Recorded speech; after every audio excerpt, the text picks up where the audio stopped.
नमस्कार, मैं हूं शिवम। स्वागत करता हूं आप सभी लोगों का अपने इस online channel Shivam sir online classes में। हम लोग संविधान पढ़ रहे थे, जिसमें से संविधान के निर्माण के बारे में हम लोगों ने पिछली कक्षा में देखा था। आज हम लोग उससे थोड़ा सा आगे संविधान की अनुसूचियों के बारे में पढ़ेंगे।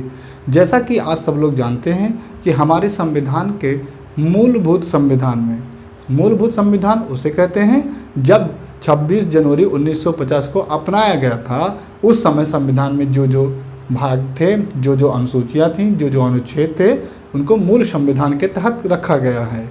और वर्तमान मतलब जो आज का है, तो जिस समय संविधान हमारा बन करके तैयार हुआ, मतलब मूल संविधान में 395 अनुच्छेद, 22 भाग और मात्र 8 अनुसूचियाँ थीं। परंतु वर्तमान समय में अनुसूचियों की संख्या 8 से बढ़ करके 12 हो गई है। तो आज हम लोग उन सभी अनुसूचियों के बारे में एक तरफ से बहुत अच्छी तरीके से डीप में अध्ययन करेंगे। जिन लोगों को हमारा चैनल समझ में आता है वो लोग सब्सक्राइब करें, लाइक करें और शेयर करें। ठीक है, तो चलिए शुरुआत करते हैं अनुसूचियों से। देखिए, सबसे पहले हम लोग बात करते हैं। देखिए, कोई पूछे कितनी अनुसूचियाँ की बात की जाए तो अनुसूचियाँ कितनी थी। देखिए, मूल संविधान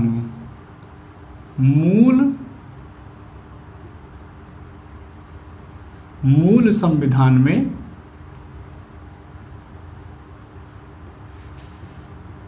8 थी, परंतु वर्तमान में इनकी संख्या 12 है। 4 बढ़ गई, 9वीं बढ़ी, 10वीं बढ़ी, 11वीं बढ़ी और 12वीं बढ़ी। कब बढ़ी हैं, कैसे बढ़ी हैं, इन सब के बारे में जब हम लोग एक एक पढ़ते हैं तो वहाँ पर देखते हैं। ठीक है, चलिए वैसे याद कर लेते हैं थोड़ा सा। देखिए, इसमें से 9 बढ़ी हैं, 9वीं बढ़ी है, अब 10वीं बढ़ी है। उसके बाद में 11वीं अनुसूची को बाद में जोड़ा गया है और 12वीं को बाद में जोड़ा गया है। 9वीं जो जोड़ी गई थी, ये जोड़ी गई थी पहली संविधान संशोधन के तहत, प्रथम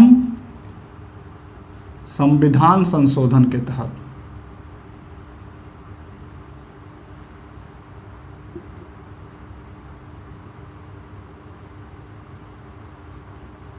क्या ये बात समझ में आ गया?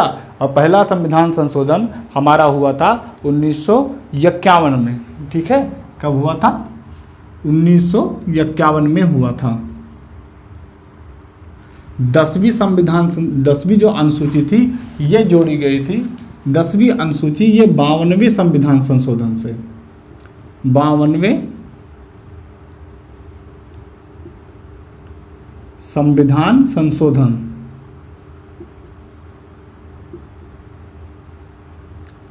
ये कब हुआ? तो ये हुआ था 1985 ईस्वी में। 11वीं जोड़ी गई है और 12वीं जोड़ी गई है। 11वीं जोड़ी गई है 73वें संविधान संशोधन,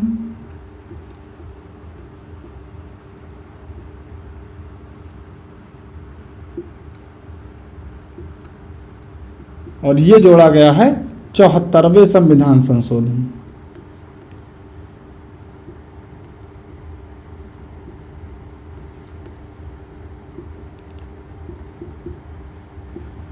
तिहत्तरवां संविधान संशोधन 1992 में हुआ था और 74वां भी 1992 में ही हुआ है।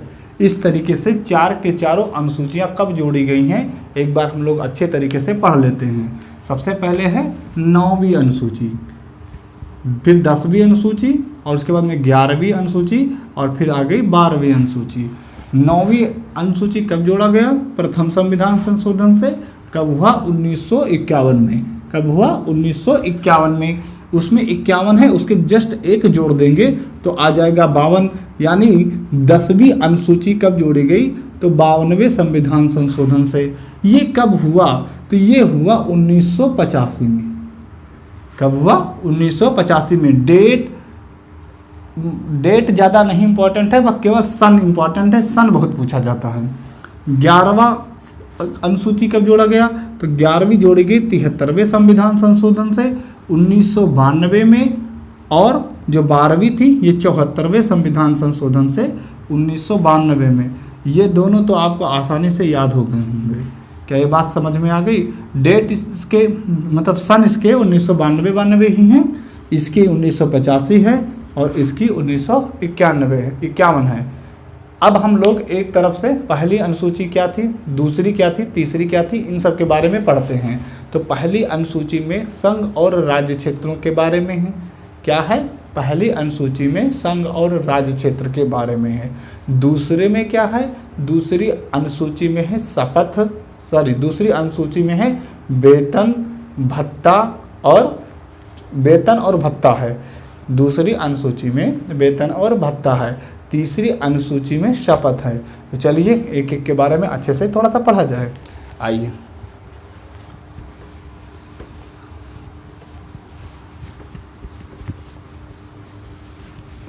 यहाँ से एक प्रश्न जरूर आता है, किसी भी परीक्षा में आप चले जाइए। तो पहली अनुसूची,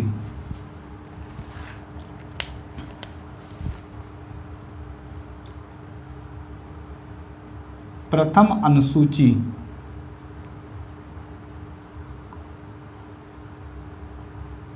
पहली अनुसूची में क्या है? संघ और राज्य क्षेत्र के बारे में है। संघ और राज्य क्षेत्र।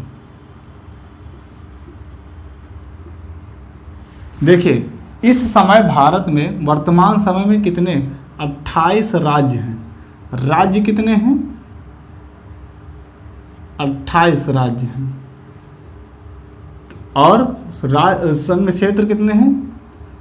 यानी संघ शासित प्रदेश, या कहा जाए केंद्र शासित प्रदेश से लिख देते हैं, ये ज़्यादा सही रहेगा। केंद्र शासित प्रदेश। केंद्र शासित प्रदेश की संख्या है 8। 28 राज्य हैं, 8 केंद्र शासित प्रदेश। क्या ये बात समझ में आ गई? तो प्रथम अनुसूची इन्हीं के बारे में बताती है। प्रथम अनुसूची क्या है? याद करते चलेंगे रट्टा मार के, किसी भी तरीके से इन सबको छोड़ना नहीं है। ये सब पेपर की जान है, जान। हर कंपटीशन में 1 ना 2 क्वेश्चन आ ही जाते हैं। पहले अनुसूची संघ और राज्य क्षेत्र हैं, 28 राज्य हैं, 8 केंद्र शासित प्रदेश हैं। दूसरी अनुसूची के बारे में बात किया जाए,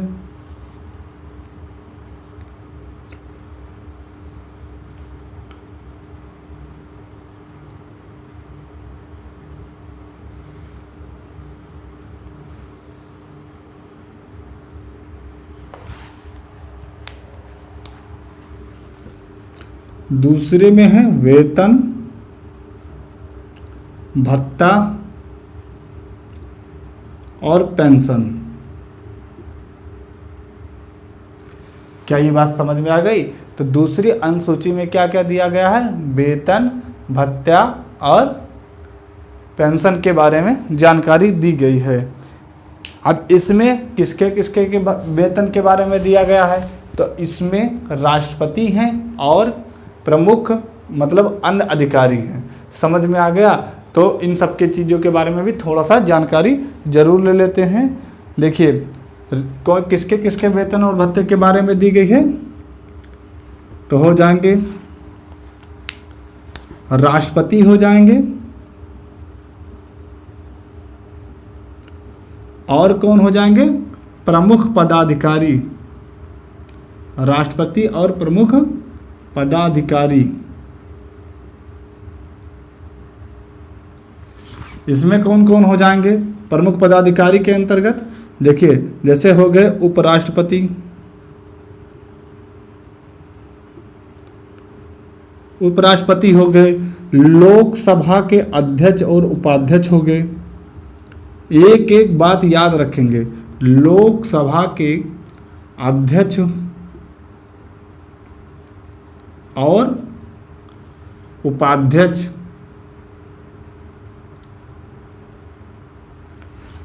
फिर राज्यसभा के सभापति और उपसभापति,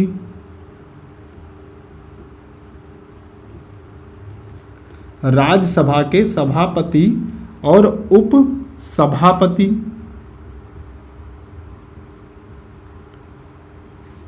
उसके बाद में आ जाएगा विधानसभा के अध्यक्ष एवं उपाध्यक्ष, विधानसभा के अध्यक्ष एवं उपाध्यक्ष, उसके बाद में विधान परिषद के सभापति एवं उपसभापति, विधान परिषद के सभापति एवं उपसभापति, उच्चतम तथा उच्च न्यायालय के न्यायाधीश,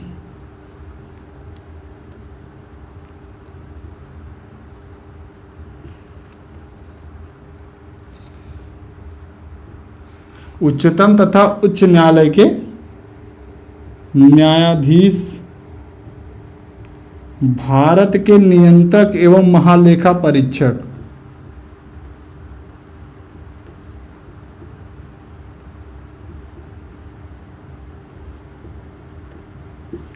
भारत के नियंत्रक एवं महालेखा परीक्षक,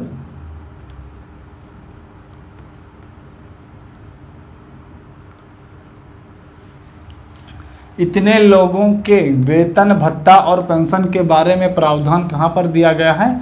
दूसरी अनुसूची में दिया गया है। तो हम लोगों ने दो अनुसूची को बहुत अच्छे तरीके से पढ़ लिया। पहली अनुसूची बताती है कि भारत में संघ और राज्य और क्षेत्र, ठीक है। तो देखो राज्य माने संघ और राज्य क्षेत्र ये सब है, ठीक है। उसके बाद में देखो कितने राज्य हैं? 28 राज्य हैं। और कितने केंद्र शासित प्रदेश हैं? 8 केंद्र शासित प्रदेश हैं। उसके बाद में वेतन भत्ता और पेंशन के बारे में दिया गया है। अब देखो किसके किसके वेतन के बारे में बात की गई है? तो राष्ट्रपति हो गए, उसके बाद में प्रमुख पदाधिकारी हो गए।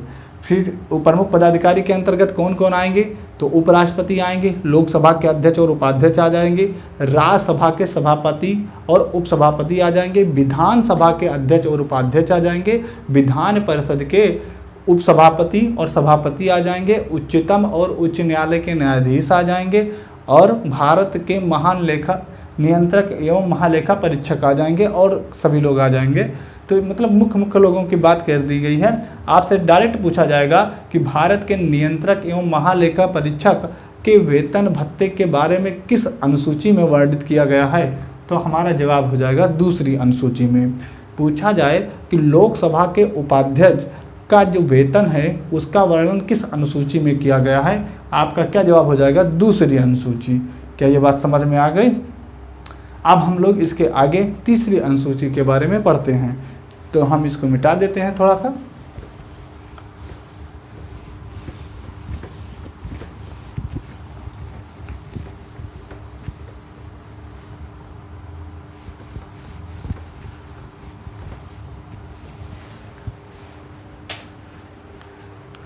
तीसरी अनुसूची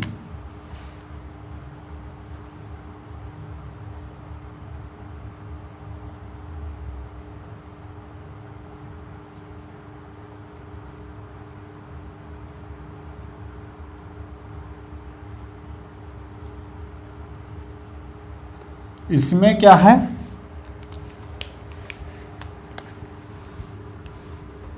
शपथ है,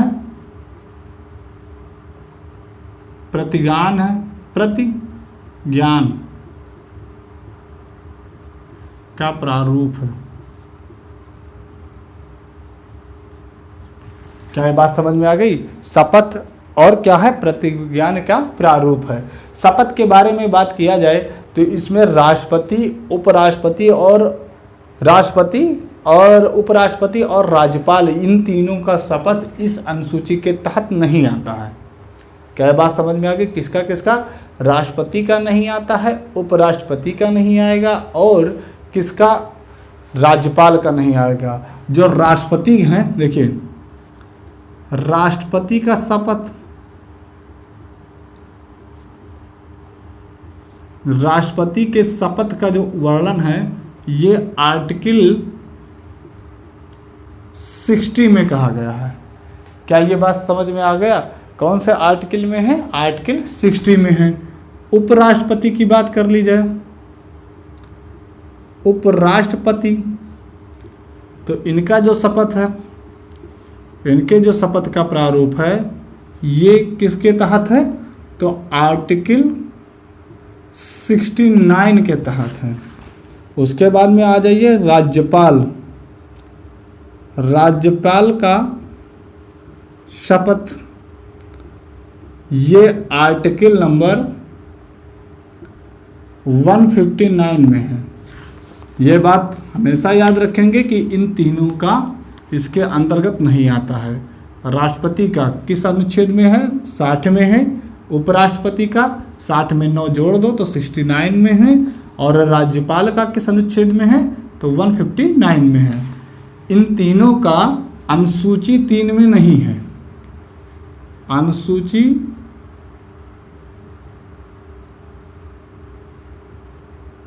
3 में नहीं, ये बात याद रखेंगे। बाकी और सभी आ जाएंगे, संसद के सदन आ जाएंगे, मंत्री आ जाएंगे, उन सब का किसमें है, अनुसूची 3 में इनका वर्णन किया गया है। अब हम लोग पढ़ेंगे कौन सा, उसके बाद में है चौथा नंबर।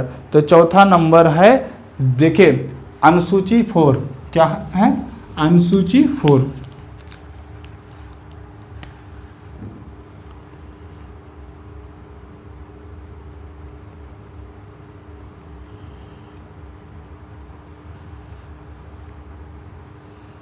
मतलब 4th अनुसूची में क्या दिया गया है, इसमें दिया गया है सभी राज्य और 3 मतलब 28 राज्य और 3 केंद्र शासित प्रदेशों में मतलब उनका राज्यसभा का प्रतिनिधित्व दिया गया है। ये बात याद रखेंगे, 28 राज्य प्लस 3 केंद्र शासित प्रदेश, 3 केंद्र शासित प्रदेश का राज्यसभा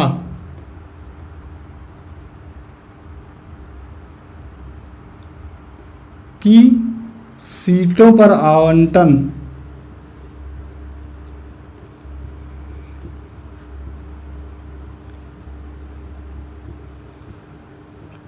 अब देखिए 28 राज्य तो सभी राज्य आ जाएंगे। ये जो केंद्र शासित प्रदेश हैं ये बहुत इंपॉर्टेंट है, इनको याद रखना जरूरी है।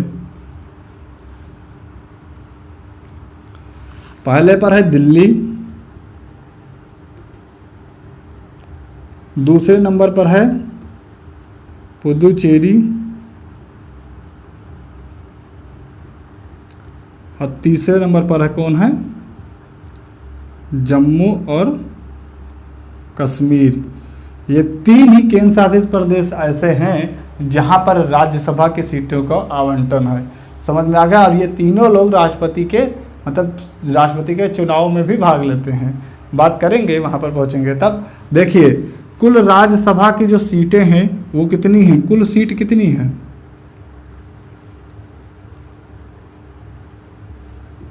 कुल सीटों की संख्या है 245 सीटें हैं, जिसमें सिर्फ राज्यों का जो आवंटन है,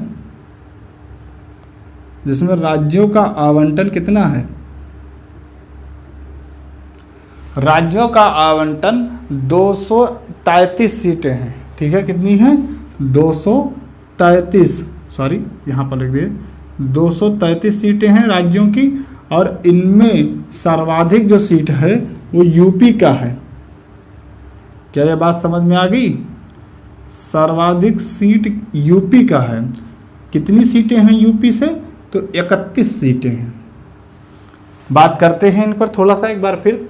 देखिए अनुसूची 4 में क्या है, 28 राज्य और 3 केंद्र शासित प्रदेश का राज्यसभा की सीटों पर आवंटन के बारे में बात किया गया है। वो तीनों मतलब केंद्र शासित प्रदेश कौन है, दिल्ली है, पुदुचेरी है और उसके बाद में जम्मू और कश्मीर हैं।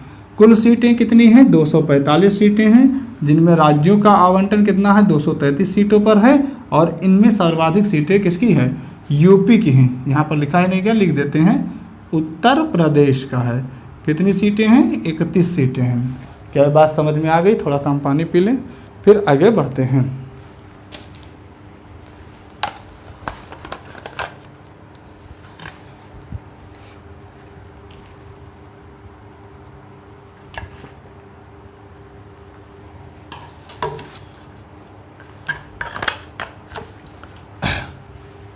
चलिए,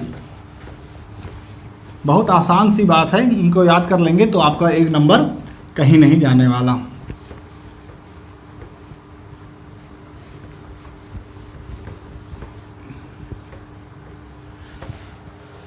अब हम लोग पढ़ेंगे 5वीं अनुसूची। कौन सी अनुसूची? 5वीं अनुसूची।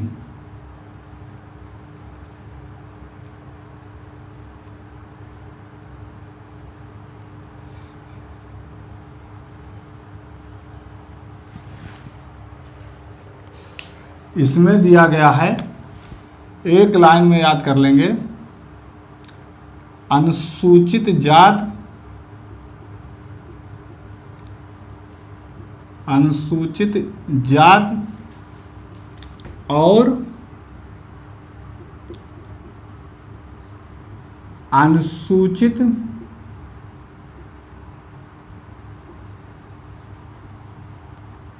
जनजाति के प्रशासन एवं नियंत्रण के बारे में है।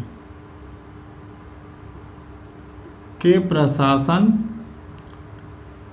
एवं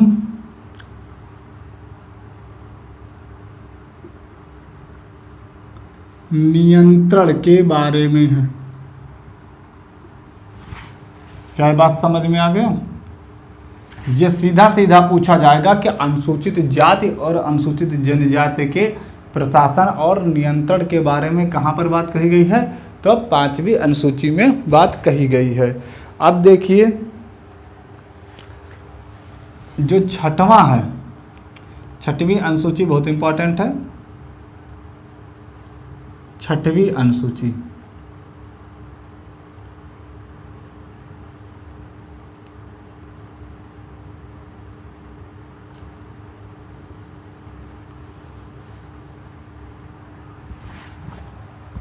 इसमें है असम, मेघालय, त्रिपुरा, मिजोरम। 4 राज्य याद कर लेंगे, असम, मेघालय, त्रिपुरा, मिजोरम। इनके जनजातीय क्षेत्रों के प्रशासन के बारे में है। तो किसके किसके 4 राज्य कौन कौन से हैं? असम, मेघालय, त्रिपुरा, असम, मेघालय, त्रिपुरा और उसके बाद में है मिजोरम। असम, मेघालय, त्रिपुरा, मिजोरम के जनजातीय क्षेत्रों के प्रशासन के बारे में है। के जनजातीय क्षेत्रों के प्रशासन के बारे में है। के जनजाति क्षेत्र के प्रशासन के बारे में।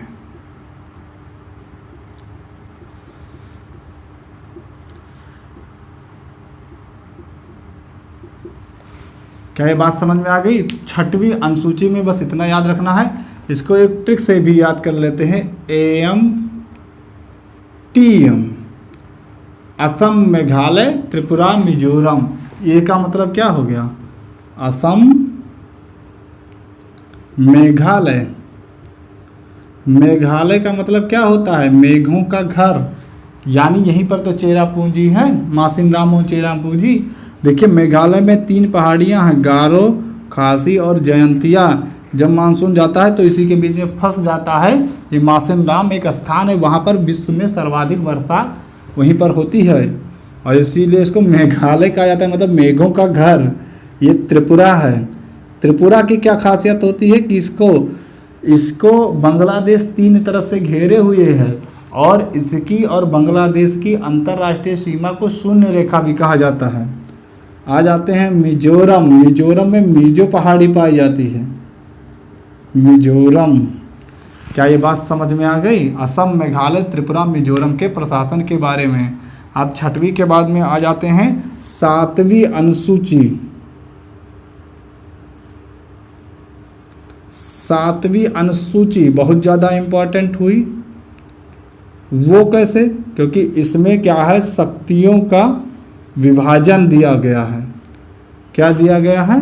शक्तियों का विभाजन।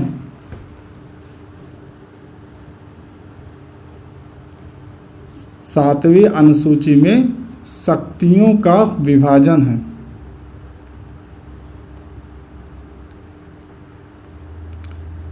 यह विभाजन 3 लोगों के पास है। एक तो 3 प्रकार की अनुसूची बनाई गई है। एक तो है संघ सूची, 3 प्रकार की सूचियां हैं इसके अंतर्गत। संघ सूची, दूसरी है राज्य सूची, और तीसरी है समवर्ती सूची।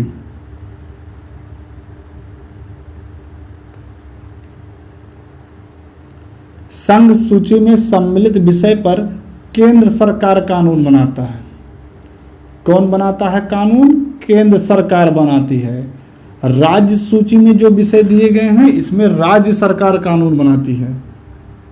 ठीक है, इसमें राज्य सरकार कानून बनाती है।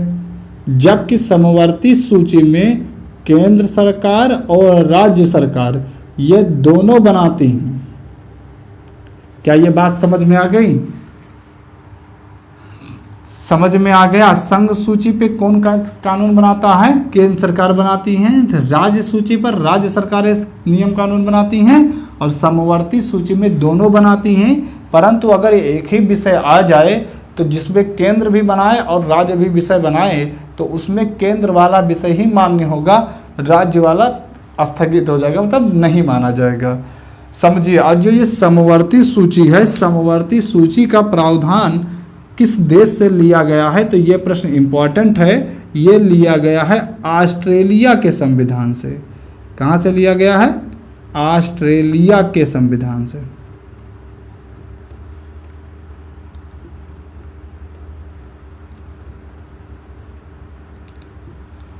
क्या ये बात समझ में आ गया? बोलिए भाई।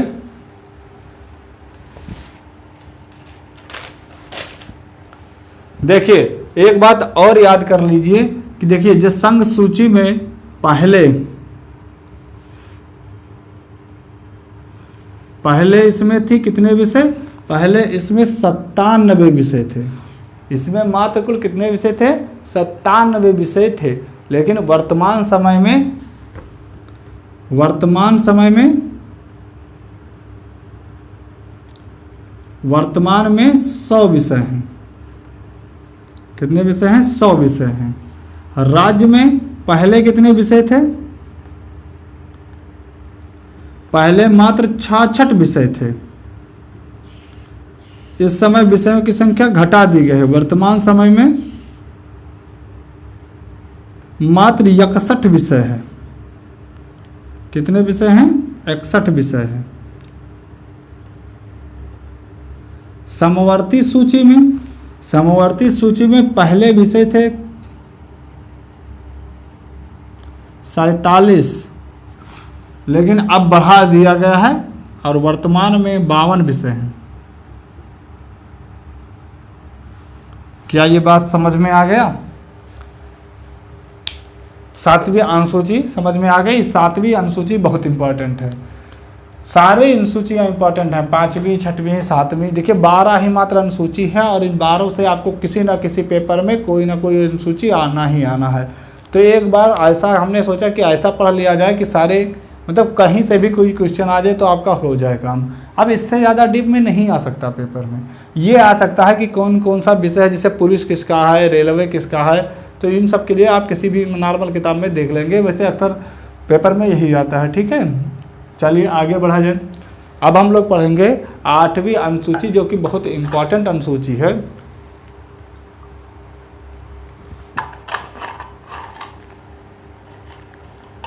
कौन सी अनुसूची पढ़ेंगे? 8वीं अनुसूची पढ़ा जाएगा।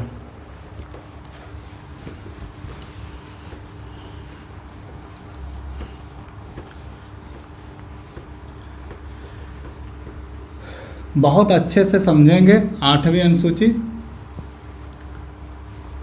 8वीं अनुसूची में है क्या? तो 8वीं अनुसूची में भाषाएं हैं। क्या हैं? भाषाएं हैं।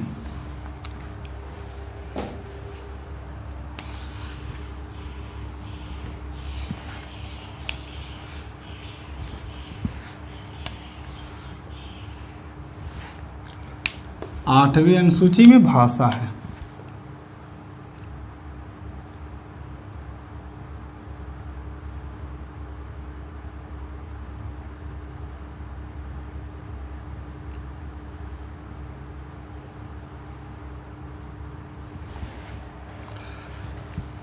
क्या है इसमें? भाषाएं।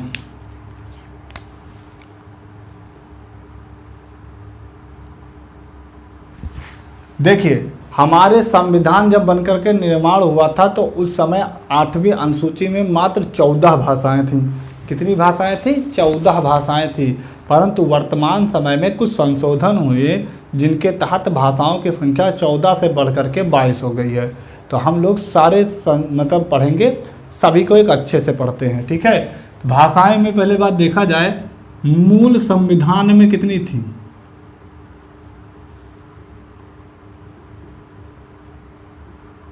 पहले बात कर लिया जाए मूल संविधान में। मूल संविधान में भाषाओं की संख्या थी 14। कौन कौन थी?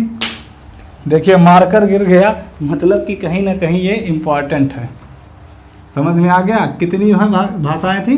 14 भाषाएं थी।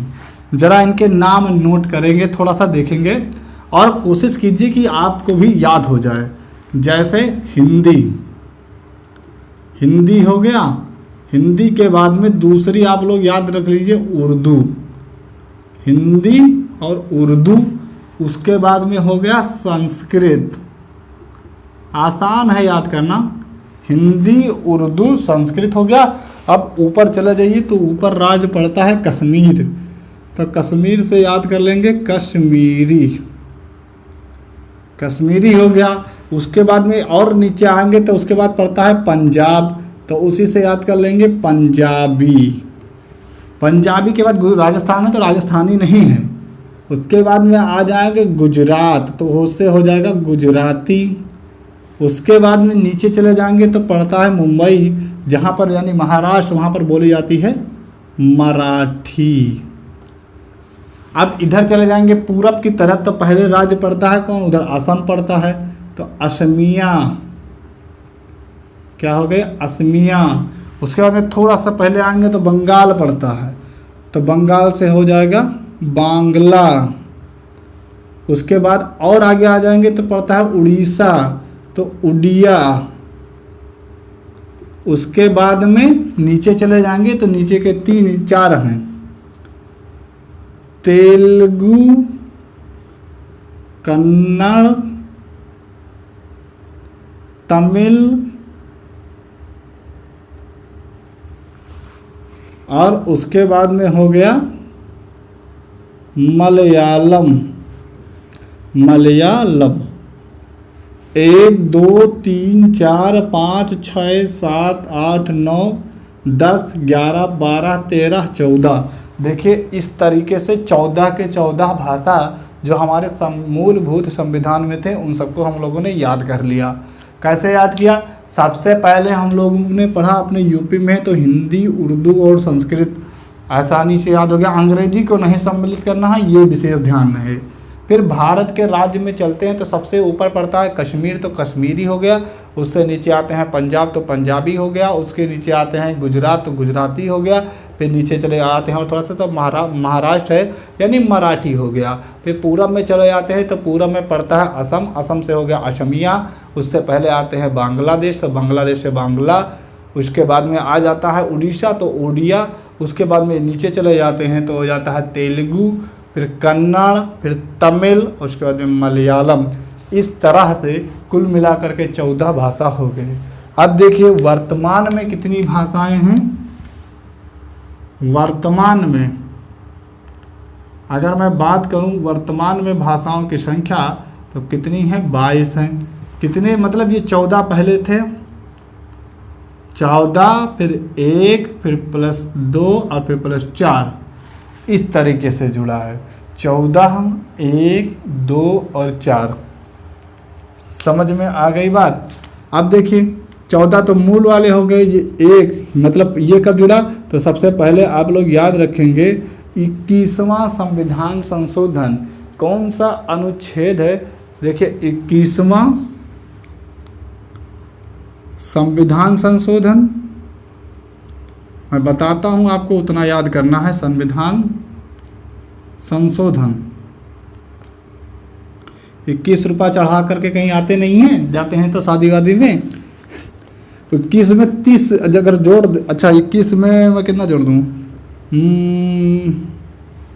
21, 51 है, फिर नहीं 21 है, उसके बाद में है 71 और उसके बाद में 91। तो 21 हो गया, उसके बाद में 71वां हो गया, 71वां संविधान संशोधन,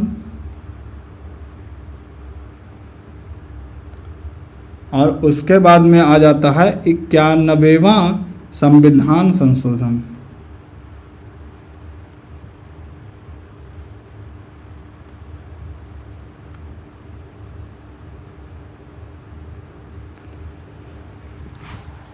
इक्कीसवां संविधान संशोधन हुआ था 1961 में। कब हुआ ये? 1961 में हुआ। उसके बाद में 71वां संविधान संशोधन ये हुआ था 1992 में ही। 71वां भी 72वां 73वां 74वां ये सब उसी में हुए थे 1992 में ही। और फिर 91वां संविधान संशोधन ये हुआ 2004 में। समझ में आ गया? 3 संविधान संशोधन याद रखने हैं, 21वां, 71वां और उसके बाद में 91वां। 21वां संविधान संशोधन 1961 में हुआ, ठीक है। फिर 71वां संविधान संशोधन 1992 में हुआ और 91वां संविधान संशोधन 2004 में हुआ। इसके तहत क्या जोड़ा गया? तो इसके तहत जोड़ा गया सिंधी भाषा को। इसको सिंधी को जोड़ा गया और इसके तहत नमक को जोड़ा गया। नमक का मतलब क्या हो गया? नेपाली हो गया। माँ से हो गया मणिपुरी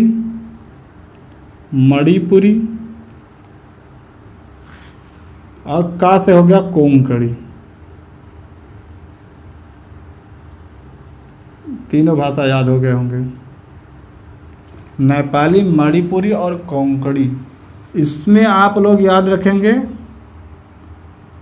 डब सम। समझ में आ गया? इस डा का मतलब होगा डोंगरी, बा से हो गया बोडो, ठीक है। डब डोंगरी बोडो। उसके बाद में अगला है संथाली और मैथिली। क्या है? संथाली, थोड़ा सा कंफ्यूज हो गए थे।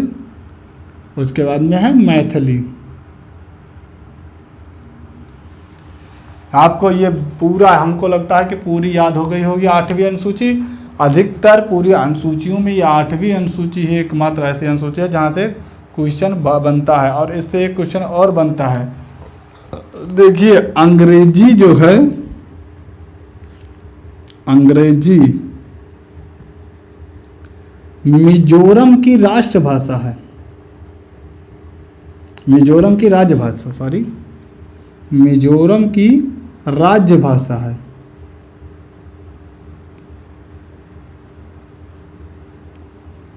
परंतु 8वीं अनुसूची में शामिल नहीं है।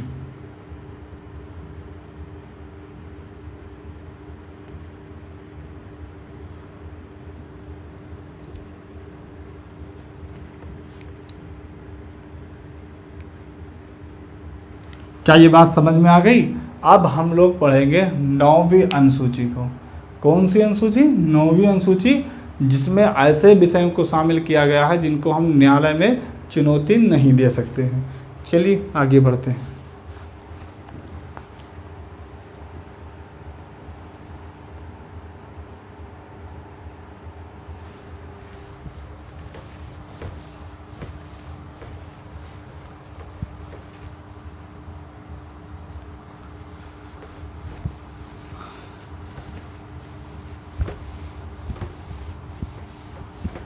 बहुत सारे इम्पॉर्टेंट होते हैं ये सारे टॉपिक, इन सबको याद कर लिया जाए तो आसानी ही रहती है हमेशा। देखिए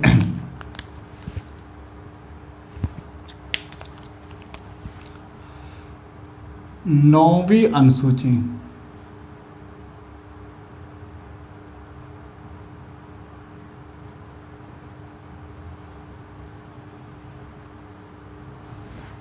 इसके अंतर्गत कहा गया है कुछ अधिनियमों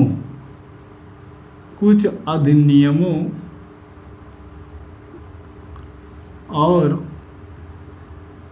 विनियमों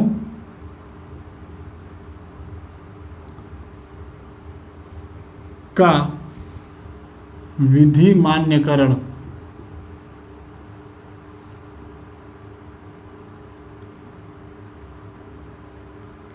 नौवीं अनुसूची को कब जोड़ा गया था, तो इसके बारे में बात किया जा चुका है। इसको जोड़ा गया था पहले संविधान संशोधन के तहत। कब जोड़ा गया था? पहले संविधान संशोधन के तहत। ये कब हुआ था? तो 1951 में हुआ था। देखो, इस अनुसूची में सम्मिलित विषय को न्यायालय में चुनौती नहीं दी जा सकती है, ये बात याद रखना है। इस अनुसूची में सम्मिलित या शामिल विषय को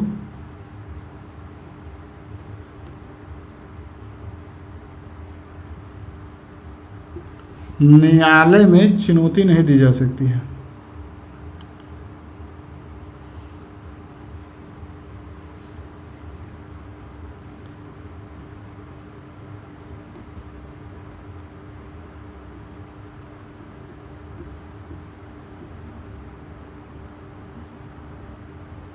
क्या ये बात समझ में आ गया? तो नौवीं अनुसूची कुछ अधिनियम, ऐसे विधिनियम है जिनका विधि मान्यकरण है, पहला संविधान संशोधन के तहत ये जोड़े गए थे, ठीक है। और इसमें कुल कितने 284 अधिनियम आते हैं। इस अनुसूची के तहत 284 अधिनियम आते हैं। अब हम लोग पढ़ेंगे 10वीं अनुसूची, जिसमें दल बदल के संबंध में प्रावधान दिया गया है, ठीक है। लिख लेते हैं, बस थोड़ा सा छोटा सा ही बात है। 10वीं अनुसूची,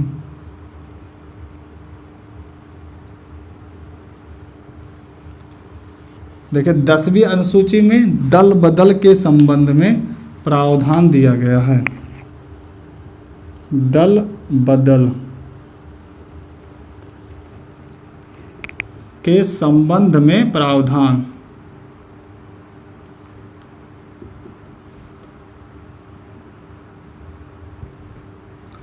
अब इसके बाद में हम लोग पढ़ेंगे 11वीं अनुसूची, जिसमें ग्राम पंचायत है, और 12वीं अनुसूची में नगर पालिका है। तो उन सबको भी थोड़ा थोड़ा सा देख लिया जाए।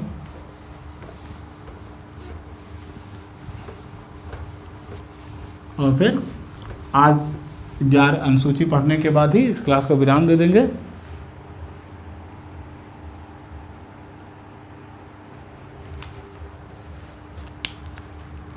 ग्यारहवीं अनुसूची,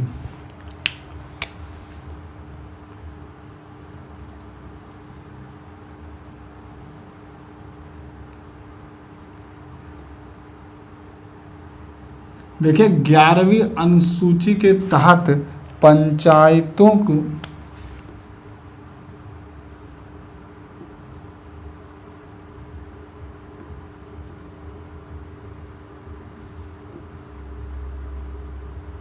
शक्तियाँ दी गई है। पंचायतों को शक्तियाँ तथा प्राधिकार प्रदान किया गया है।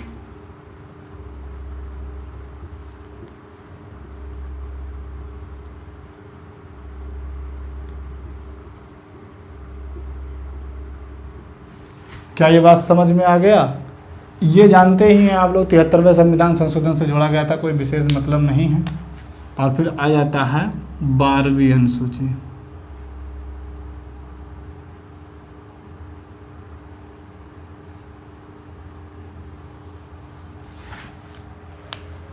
इसमें नगर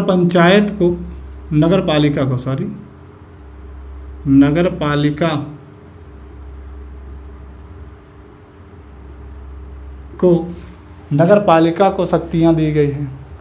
तो नगर पालिका की शक्ति का उल्लेख है।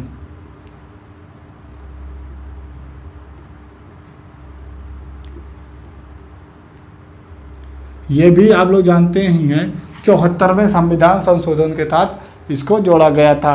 इसमें कुल मिलाकर के 29 विषय हैं। इसमें 29 विषय हैं और इधर 12वीं में मात्र 18 विषय है। इसको भी याद रखेंगे, कभी कभी पूछ लिया जाता है, तो इसमें घबराने वाली बात ना रहे। कभी भी पेपर में आ जाए तो ये ना रहे कि हमने नहीं पढ़ा था, बस इतना ही है, इससे ज़्यादा कुछ नहीं आने वाला।